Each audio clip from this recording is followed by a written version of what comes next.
नमस्कार दोस्तों, मैं डॉक्टर पुष्पा श्रीवास्तव अपनी यूट्यूब चैनल हमारी संस्कृति हमारी विरासत में आप सभी का स्वागत करती हूँ। मित्रों, मेरे पास कई लोगों के अनुरोध आए कि मैं जगन्नाथपुरी के विषय में कुछ बताऊँ, तो मैं आज वही विषय लेके आपके समक्ष आई हूँ। मेरा विषय है जगन्नाथपुरी का प्रामाणिक इतिहास।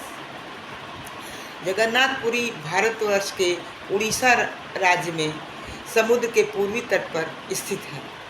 संभवतः इसका नाम पुरी जगन्नाथ जी के नाम पर ही पड़ा होगा। जगन्नाथपुरी के नाम से इसका नाम पुरी रखा गया होगा।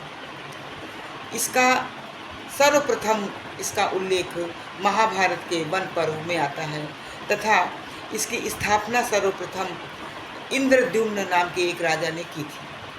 कथा कुछ ऐसी है कि प्राचीन काल में जगन्नाथपुरी पर नीलांचल पर्वत रहा होगा, क्योंकि ऐसा आता है बात कि नीलांचल पर्वत पर कबीलाई जाति के लोग रहते थे और वहाँ पर एक नील माधव नाम के भगवान की वो पूजा करते थे, किंतु वह पूजा सार्वजनिक नहीं थी, बल्कि एक गुफा में पर्वत के ही एक नीलांचल पर्वत के गुफा में ही एक मूर्ति को उन्होंने रखा था और वहीं पर जाकर के वो पूजा करते थे।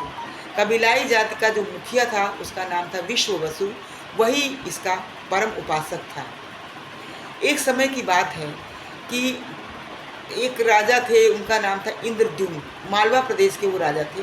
उनके स्वप्न में आया कि कोई उनसे भगवान विष्णु उनसे कह रहे हैं कि नील माधव नाम से मेरी पूजा एक वसुवा नाम का कबीलाई करता है और वो गुफा में छुपा करके मेरी पूजा करता है, तुम उसको वहाँ से ला करके मेरा मंदिर बनवा दो।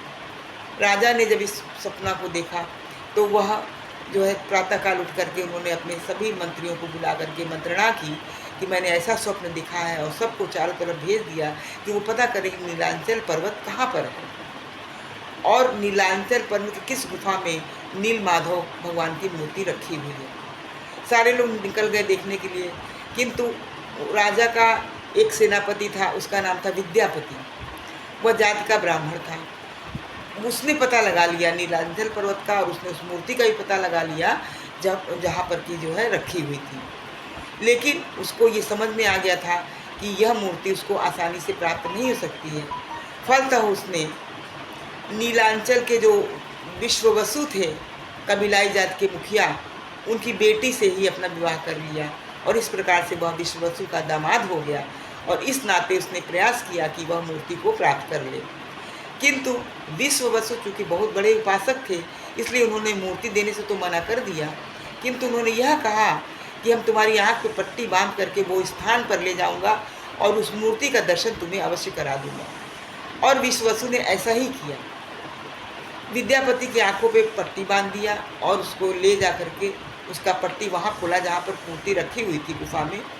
उसने मूर्ति को देखा और वापस आ गया।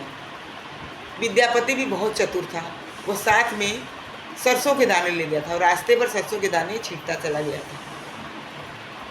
बाद में उसने उसी सरसों के दाने के हिसाब से उस कोटर तक पहुंच गया, उस गुफा तक पहुंच गया और उसने उस मूर्ति को ले लिया और ले जा करके राजा इंद्रद्युम्न को दे दिया।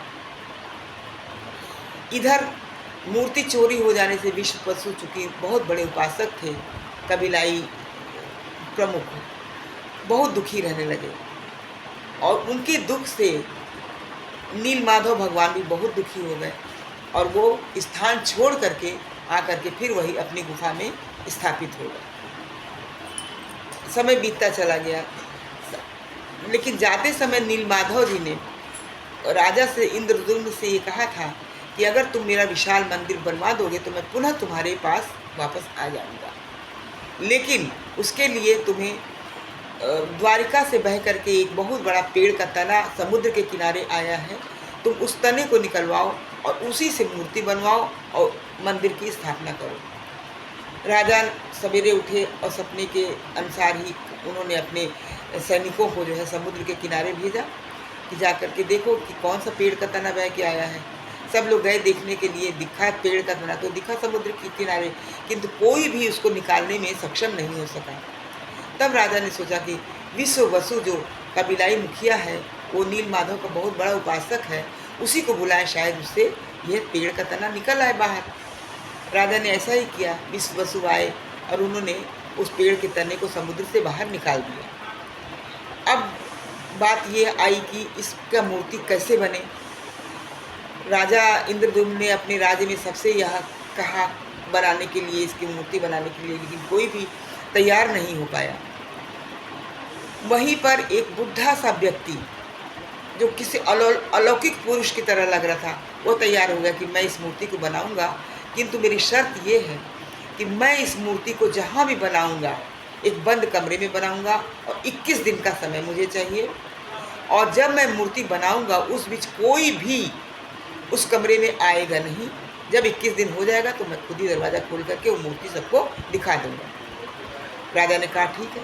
उसको एक कमरा दे दिया गया, वो कमरा बंद कर दिया गया और वो बुढ़ा पुरुष उसके अंदर जा कर के मूर्ति बनाने लगा।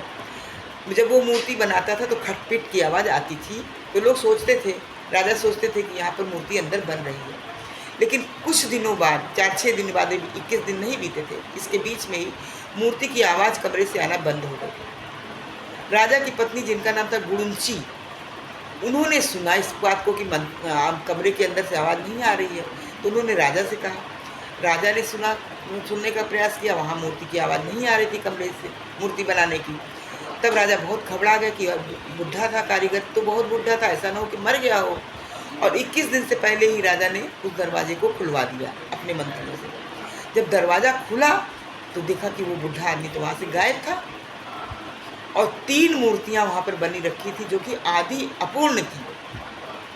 2 मूर्ति कृष्ण जी की और बलराम जी की थी, जिसमें कि छोटे छोटे हाथ बने हुए थे और पैर नहीं बने, और एक मूर्ति सुभद्रा जी की थी जिसमें न हाथ था न पैर था, केवल मूर्ति उस धड़ बना हुआ था।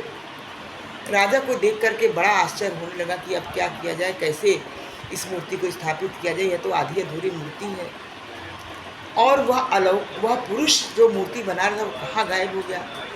सब बड़े बुजुर्गों ने यही कहा कि यह मूर्ति को बनाने वाला जो कारीगर था वो निश्चित ही विश्वकर्मा जी थे, जो कि इस मूर्ति को बनाए और अलोप हो गए। राजा को ऐसा आभास हुआ कि वो इसी तरह से मूर्ति को ले जाकर के खूब बड़ा सा मंदिर बनाए और वहाँ पर स्थापित कर दे। राजा ने वैसा ही किया। लकड़ी, चूँकि मूर्तियाँ जो हैं लकड़ी की थी और आधी अपूर्ण थी, फिर भी राजा इंद्रद्युम्न ने उसी मूर्ति को ले गए, उसी रूप में ले जाकर के मूर्ति को एक बड़ा सा मंदिर बनवाया और वहाँ पर उस मूर्ति को स्थापित करवाया।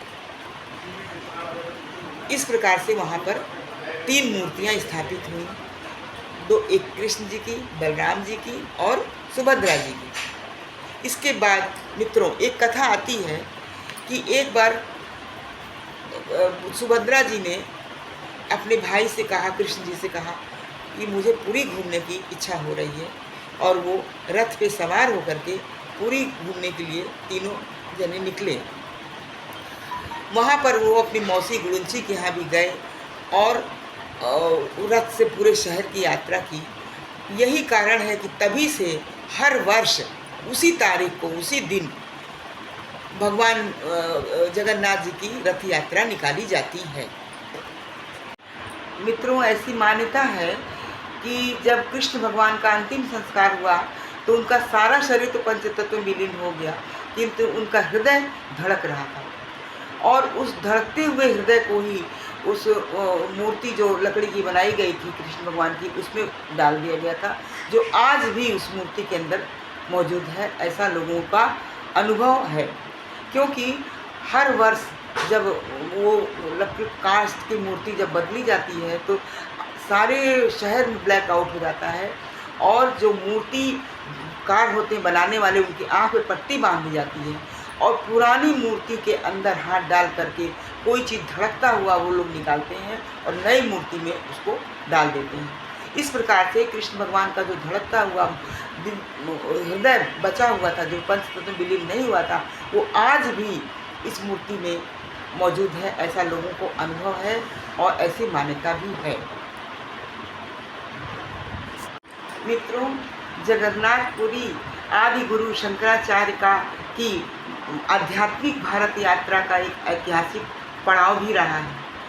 क्योंकि उन्होंने अपनी भारत यात्रा के दौरान यहाँ पर उन्होंने अपना पड़ाव डाला था और बौद्ध धर्म के अनुयायियों को परास्त करके उन्होंने अपने अद्वैत संप्रदाय की अद्वैतवाद की स्थापना करके लोगों के मन में अद्वैतवाद के प्रति अलग जगाया था। और यहाँ पर उन्होंने अपने शिष्य पद्मपादाचार्य को प्रथम शंकराचार्य नियुक्त करके उन्हें इसका कार्यभार देखने के लिए सौंप दिया था। आदि गुरु शंकराचार्य ने सर्वप्रथम जगन्नाथ जी को गीता के पुरुषोत्तम के रूप में पहचान घोषित की थी। यही कारण है कि आदि गुरु शंकराचार्य की एवं उनके शिष्य पद्मपादाचार्य जी की मूर्तियाँ रत्न सिंहासन में, जगन्नाथ जी के रत्न सिंहासन में उनकी मूर्तियाँ स्थापित की गई थीं। किंतु बहुत ही दुख के साथ कहना पड़ रहा है कि कालांतर में उन मूर्तियों को वहाँ से हटा दिया गया है। इस समय वो मूर्तियाँ नहीं हैं, लेकिन पहले वो मूर्तियाँ रत्न सिंहासन में स्थापित की गई थी।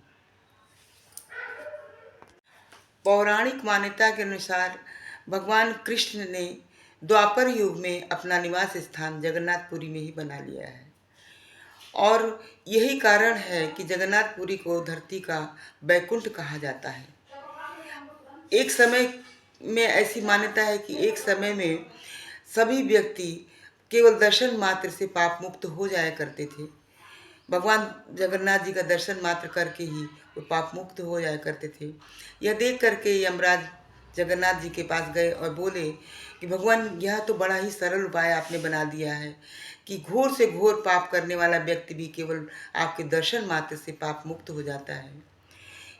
यह सुन करके यमराज जी से भगवान ने कहा कि मंदिर के प्रवेश द्वार की तीसरी सीढ़ी मैं आपके नाम कर दे रहा हूँ, जो यमशिला के नाम से जानी जाएगी।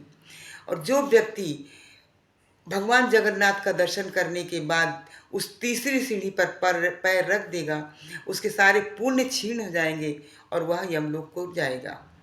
इस प्रकार से मित्रों, भगवान जगन्नाथ जी ने के मंदिर में प्रवेश द्वार में तीसरी सीढ़ी जो काले रंग की है, स्पष्ट रूप से प्रतीत हो जाती है कि यह यमशिला है।